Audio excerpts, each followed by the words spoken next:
স্বপ্ন একটি মনোজাগতিক বিষয় যা আমরা ঘুমন্ত অবস্থায় অবচেতনভাবে কল্পনা করে থাকি।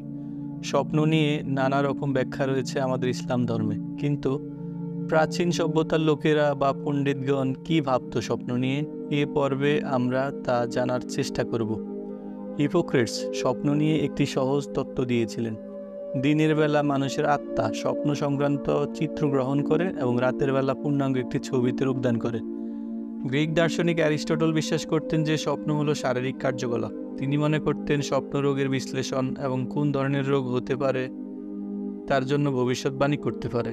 এবার আসা যাক প্রাচীন মিশরীয়দের কথায়। তারা মনে করত ঐশ্বরিক সান্নিধ্য লাভের সর্বোত্তম উপায় ছিল স্বপ্ন দেখা। মজার বিষয় হচ্ছে, দেবতাদের কাছ থেকে পরামর্শ, সান্ত্বনা বা নিরাময় পাওয়ার আশায় তারা বিশেষ এক ধরনের স্বপ্নের বিছানার মধ্যে ঘুমাতো। অদ্ভুত লাগছে না? এদিকে মেসোপটেমিয়ানরা মনে করতেন যে আত্মা বা তার কিছু অংশ ঘুমন্ত ব্যক্তির শরীর থেকে বেরিয়ে আসে, যা প্রকৃতপক্ষে ওইসব স্থান এবং ব্যক্তিদের মধ্যে ঘুরে বেড়ায় যা স্বপ্নদর্শীরা তাদের ঘুমের মধ্যে দেখে। ব্যাবিলনীয়রা এবং আশিরিয়ানদের চিন্তা একটু ভিন্ন। তারা স্বপ্নকে বিভক্ত করেছিল ভালো এবং মন্দ দিয়ে। ভালো যা দেবতাদের দ্বারা প্রেরিত হয়েছিল এবং মন্দ যা ভূতদের দ্বারা পাঠানো হয়েছিল। তারা এও বিশ্বাস করত যে তাদের স্বপ্ন ছিল নিখুঁত এবং ভবিষ্যৎবাণী সংবলিত।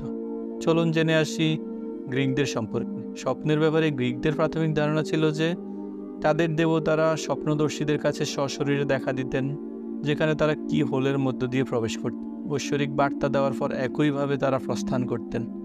অন্যদিকে কিছু আদিবাসী আমেরিকান উপজাতি এবং মেক্সিকান সভ্যতার লোকেরা বিশ্বাস করত যে স্বপ্ন হলো একটি উপায় যার মাধ্যমে তাদের পূর্বপুরুষদের দেখতে ও তাদের সাথে যোগাযোগ করতে পারে।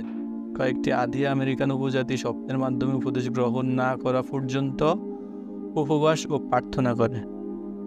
আজ এ পর্যন্তই। আল্লাহ হাফেজ।